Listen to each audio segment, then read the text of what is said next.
Heroica TV, el canal de Tacna. Pater noster, pie sinceri, sanctificetur nomen tuum, adveniat regnum tuum, fiat voluntas tuum. Queridísimos hermanos y hermanas, sean todos bienvenidos al programa semanal La Palabra del Pastor. Saludo a los hermanos de Moquegua, de Hilo y de Tacna. A todos ellos, mis saludos cordiales y, sobre todo, un saludo muy especial a mis hermanos enfermos, a mis hermanos que están en los hospitales. Para ellos, mi saludo y mis oraciones. Nos encontramos celebrando una gran fiesta, después de haber celebrado la esencia de la fe, que es el misterio de la Santísima Trinidad. Ahora celebramos otro misterio, un misterio que se nos ha revelado, que se nos ha comunicado, y que es precisamente el gran don, el gran regalo por parte de Dios. Su Hijo Jesucristo, la palabra eterna, increada, el que ha venido para salvarnos y que ha subido a la cruz para redimirnos y ha dado su vida y ha resucitado, se ha hecho pan, se ha hecho comida y bebida. Y este misterio se llama la Santísima Eucaristía, o también, como hoy le conocemos, la fiesta del Corpus Christi, la fiesta del cuerpo y de la sangre del Señor. Después de haber celebrado, repito, la fiesta de la Santísima Trinidad, quisiera brevemente recordar cómo se originó esta fiesta en sentido litúrgico, es decir, cómo ingresó a las celebraciones esta fiesta con el nombre del cuerpo y de la sangre del Señor. Sabemos bien, y la historia así lo acredita, que la Eucaristía celebrada en su esencia como nosotros la hacemos, es decir, la liturgia de la palabra, la liturgia del ofertorio de la Eucaristía, se ha celebrado siempre de la misma manera. Desde el inicio, ya lo decía San Pablo, que él había recibido una tradición y que Jesús, recordando, Jesús aquella noche antes de ser entregado, tomó pan, dio la acción de gracias, bendijo y dijo: esto es mi cuerpo. Esta es mi sangre, que será derramada en conmemoración de todos ustedes. Entonces, los primeros cristianos, estando vivos los apóstoles, comenzaron a celebrar la acción de gracias, la Eucaristía. Entonces, era el recuerdo precisamente de esa institución. Y luego ya más adelante, cuando se conforma, repito, siempre litúrgicamente, la Semana Santa, allí está el día jueves de la institución de la Eucaristía, que abre el Tríduo Pascual, ¿verdad? Y así la Iglesia lo siguió viviendo. Las misas todos los días que se celebraban, a excepción del día Viernes Santo, y luego la conmemoración o la celebración de la institución de la Eucaristía. Pero a comienzos del siglo XI, año 1000 aproximadamente, pues hay una religiosa que tiene un gran fervor a la Santísima Eucaristía y ella se quedaba muchas horas al día en adoración al Santísimo Sacramento y le pedía al sacerdote, después de haber de haber celebrado la misa, que lo dejara, que consagrara unas formas más para que pudiera verle. Empieza a crearse, a tener esa costumbre, por decirlo así, de reservar al Señor en el sagrario, en el tabernáculo. Y así, el Santo Padre, Urbano IV, decide que se debe preparar una misa en honor al Santísimo Sacramento. Más adelante, Santo Tomás de Aquino es el encargado de hacer las oraciones y los himnos. De ahí aparece el hermoso himno Adoro te devote, ¿no? Te adoro con devoción, Dios escondido. El Pange Lingua, canta, oh lengua, las alabanzas al Señor.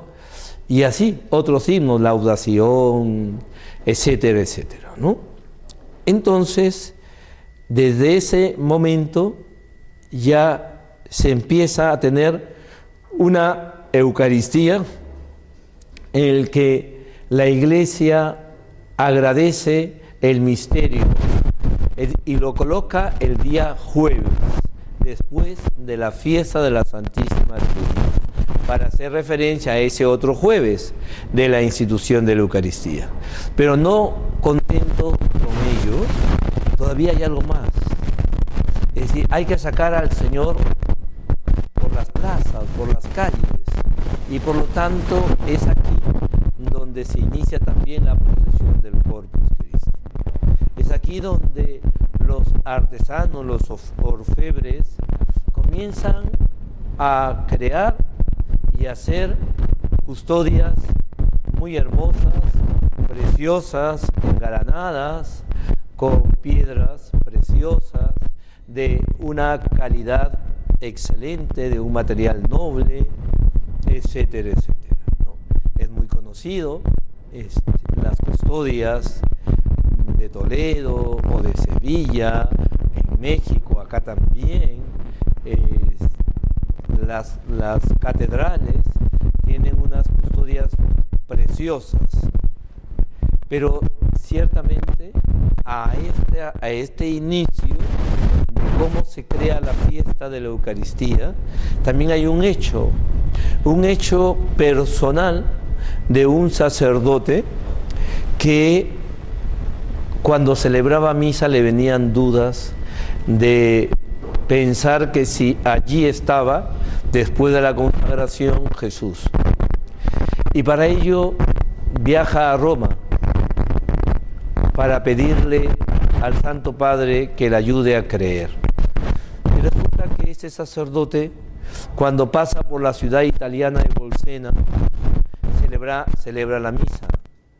Y en ese momento que celebra la Eucaristía, resulta que el cáliz que él tenía, ya había dicho a las palabras de la consagración, empieza a aumentar el contenido de la sangre del Señor y empieza a desbordarse del cáliz y a manchar los corporales y el altar.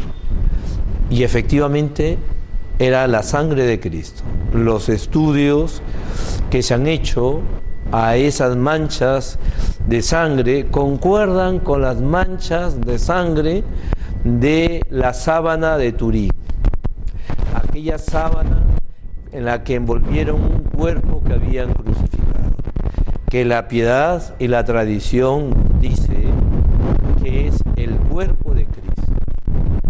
Y resulta que ese estudio sobre las sábanas santas y los corporales de Bolsena, hay una relación, es el mismo tipo de sangre.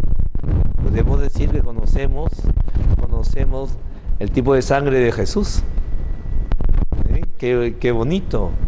Entonces, a partir de allí se incentiva y se acrecienta más la devoción a reservar a Jesús en los sagrarios y que cada año las procesiones. Son los países, precisamente Holanda y Bélgica, que comienzan a hacer unas hermosas alfombras para el Día del Corpus.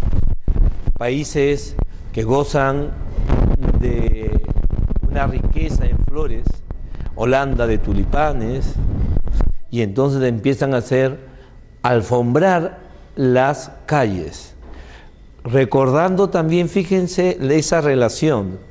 Alfombrar nos viene al recuerdo, por asociación de ideas, que Jesús, al ingresar a Jerusalén, unos días antes de su pasión, los niños cortaron ramas, el Domingo de Ramos, ¿no? Cortaron ramas y las extendieron para que pasara Jesús.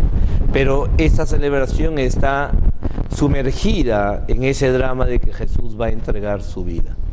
En cambio, aquí hacer las alfombras tiene otra enseñanza, otro mensaje. Ya no es la pena, sino es el gozo de poder hacer unas alfombras artísticamente bien hechas para que Jesús pueda pasar, para que Jesús se recree en esa pequeña ofrenda que le hacemos. He ahí el sentido de las alfombras. Nosotros no gozamos de abundantes flores, pero procuramos hacerlas lo mejor posible. Y de hecho que también en nuestro corpus, que lo vamos a celebrar, no van a faltar las alfombras en el centro cívico. Vamos a tener la Eucaristía a las 4 de la tarde, el día domingo de la Eucaristía, del Corpus Christi, la misa a las 4, terminada la misa, pues vamos a tener la procesión. Pero yo quisiera también invitarles a otro detalle y la diferencia de ellos. El detalle está aquí, que de procesiones nosotros sabemos mucho, ¿verdad? Sacamos a nuestros santos, imágenes que veneramos, Señor de los Milagros, los patronos de las parroquias, etcétera, ¿no? Pero siempre es algo que nosotros hemos hecho con nuestras manos. Alguien pintó, alguien hizo algo, ¿no? Y lo recordamos y lo veneramos y lo sacamos en andas. Pero claro, es un recordatorio. En cambio, la procesión del Corpus no tiene nada que ver con lo otro. Es Dios mismo. Es como que nos trasladamos a los hechos de aquel entonces, históricos, y es volver a unirnos con Cristo, con su cuerpo, su persona. Y Cristo camina con nosotros. O mejor dicho, si queremos, es como que si Cristo se hiciera tan visible por la fe y caminara con nosotros ahora. Y nosotros también preparamos alfombras y ponemos al Señor en la custodia. Pero, mis queridos hermanos y hermanas, preguntémonos por un momento, ¿dónde Jesús se siente más a gusto? ¿En una custodia material o en el corazón de cada uno de nosotros que se torna una custodia portante? Es decir, el llevar a Cristo. Hacemos este gesto, ¿no? Preparamos un altar, preparamos los altares a lo largo de la procesión, bajo palio o como querramos, en la custodia. Yo lo llevo en mis manos, la custodia, y está Cristo en la hostia. Pero de ahí, ¿qué más? Termina todo y nos vamos a casa. Y la Sagrada Hostia se reserva en el tabernáculo. Pero ¿qué ha pasado? Algo. Que las personas que hemos hecho este recorrido, en su gran mayoría, ha comido el cuerpo y la sangre del Señor. Por lo tanto, se ha convertido en custodia, en sagrario vivo, que ahora lo tiene que llevar y pasear por las calles de asfalto de nuestra ciudad, a veces tan complicada, de nuestras ciudades con sus problemas, con sus dificultades. Corremos el riesgo de encerrar a Jesús en ritos que ya no trascienden. Es verdad que hoy en día pues también cuesta un poco, y quizá para la cultura actual, entender por qué tenemos que cortar las calles, el tráfico, para salir con un elemento que lo miran y dicen, pero ¿qué es esto? ¿Qué es esto? ¿Qué lleva el sacerdote en sus manos? ¿Y por qué se arrodillan en la calle? ¿Qué es lo que llevan ahí? Es parecido a lo que una vez yo escuché cuando daba la comunión en una Eucaristía, y vino una señora con su niño pequeño, y el niñito venía ahí y tenía la mano en la falda de la señora. Y entonces cuando la señora comulgó, el niño inmediatamente le preguntó, ¿qué te ha dado? ¿Qué te ha dado? Dime, ¿qué te ha dado? Yo también quiero, ¿qué te ha dado? Yo lo escuché y me emocionó enormemente. ¿Qué te ha dado? ¿Qué debemos decir? Me ha dado el cuerpo de Cristo. Cristo, una persona. ¿Cómo podría comprender el niño que Dios está dentro de nosotros y está también en él si es bautizado? Entonces, hemos creado una especie de aislamiento, de esas cintas aislantes, para que no pase la fuerza y la gracia de la Eucaristía a la sociedad. Y le hemos encerrado. Vamos a misa, etcétera, etcétera, estamos a gusto. Y nos vamos a casa y volvemos a pelearnos, volvemos a gritar, volvemos a hacer las cosas de siempre, lo común y lo rutinario, que a veces nos absorbe y nos angustia enormemente. ¿Por qué no dejar que Cristo pase y que yo lo pueda comunicar? Y que precisamente porque llevo a Cristo, mi vida cambia. Mis relaciones con los demás cambian. La manera de enfrentar o afrontar las cosas y los problemas no pueden ser de la misma manera, todos motivados por un enojo, por una ruptura, de unas cóleras, de unas discusiones que llegan a tonos muy altos, palabras gruesas de alto calibre que se dicen, que escuchan los niños. Y los niños y los hijos se sienten tristes porque los papás discuten, los papás pelean. No hay otra forma de hacer las cosas que hacerlo, porque en ese momento uno está enojado, como decimos nosotros en el buen peruano lenguaje, caliente. Estamos calientes y porque estamos calientes actuamos así, reaccionamos de esa manera. ¿Qué nos dice el misterio de la Eucaristía? Dice que el misterio de la Eucaristía, decía una de las enseñanzas del Concilio Vaticano II, que precisamente la Eucaristía es el culmen y es la cima de la vida cristiana. Es el culmen. La Eucaristía es precisamente la fuente y la cima de toda vida cristiana. Preguntémonos si lo es. Preguntémonos por un momento, ¿cómo comulgo? Reconozco que para comulgar tengo que estar en gracia de Dios.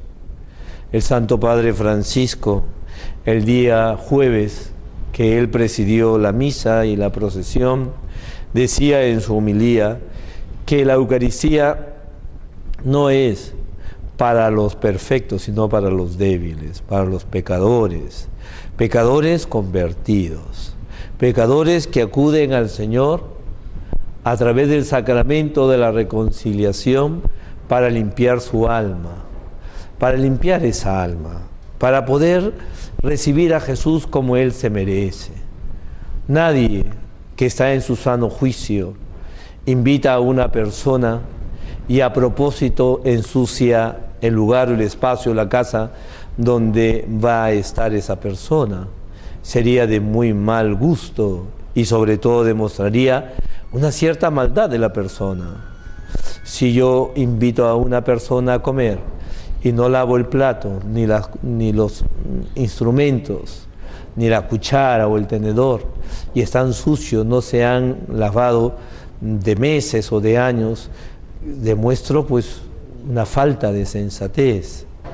Entonces, cuando uno habla o reflexiona el por qué que la Eucaristía debe recibirse en gracia, no es una cuestión de una ley, no es una cuestión de una norma, sino es de una exigencia del propio corazón. Es una forma de una expresión del corazón que comprende, que entiende que a su Dios hay que recibirlo de la mejor manera posible. Podemos encontrar dificultad al decir, bueno, está bien, pero yo no encuentro que haya pecado. Es otro problema. Y luego pues uno puede pensar, bueno, sí, no fui a misa un domingo, ya, y ahí está ya tipificado el pecado, pero ¿y los pecados de la falta de amor, de la falta de atención, de el murmurar, el de matar con el pensamiento a las personas, el de dejarnos llevar de los placeres desordenados, con el pensamiento, con los ojos, con la mirada? ¿No es también que matamos a las personas?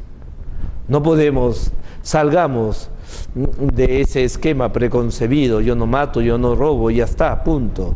Como si todos los 10 mandamientos se resumieran en ello. Pero hay más. Son 10 mandamientos, son los 7 sacramentos, son los 5 sacramentos de la Iglesia, son cosas elementalísimas que a veces uno puede darse cuenta. La pereza, la gula, la envidia, la soberbia. ¿Eso qué es? Y yo cuando consiento, ¿no he pecado? ¿Por qué le cuesta tanto al hombre de ahora reconocer sus pecados, sus faltas? ¿No te has puesto a pensar? Yo me he puesto a pensar. ¿Por qué nos cuesta tanto reconocer? Porque efectivamente, si hay algo que la Eucaristía emite, un mensaje así, a fuerza, es la humildad del Señor. El Dios grande se ha hecho pequeño.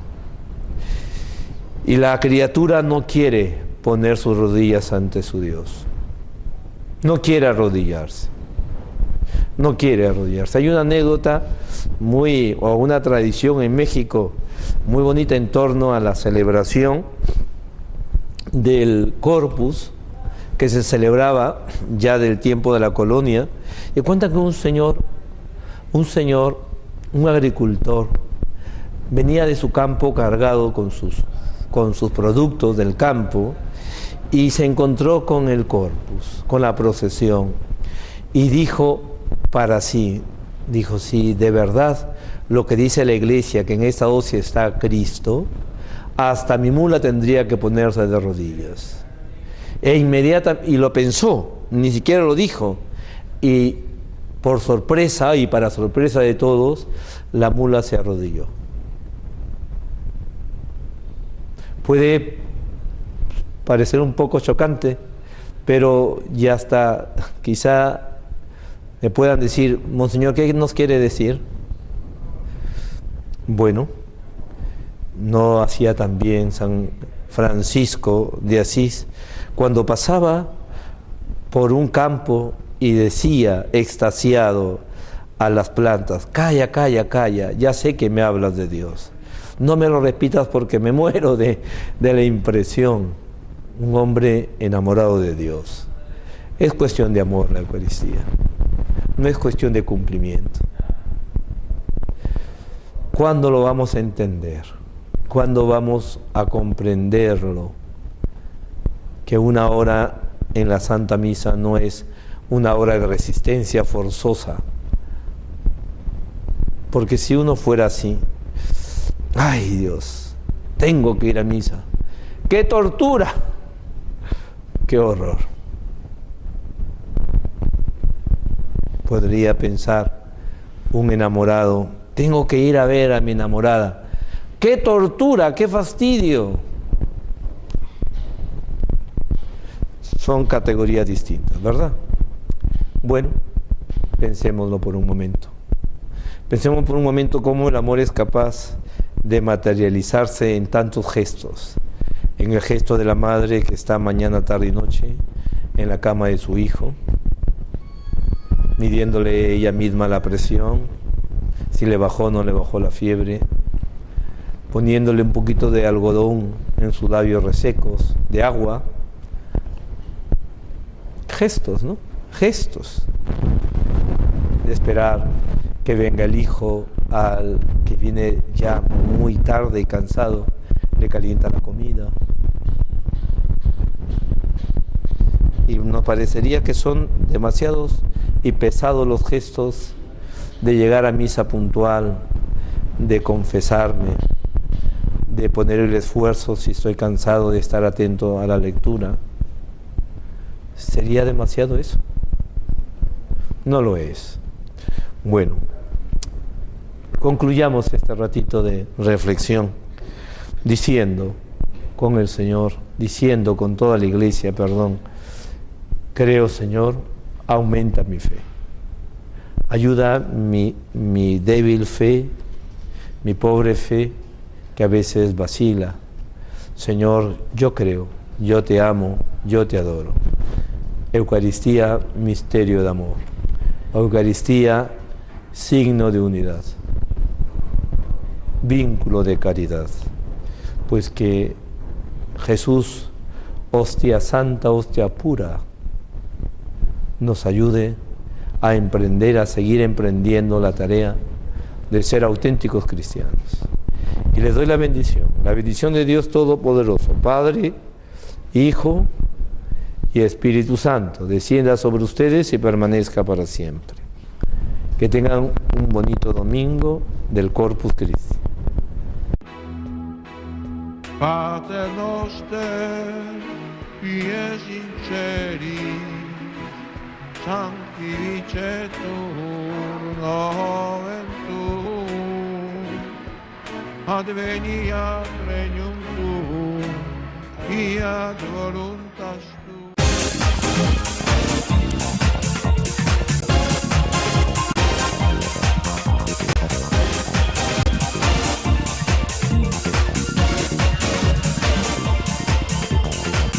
Heroica TV, el canal de Tacna.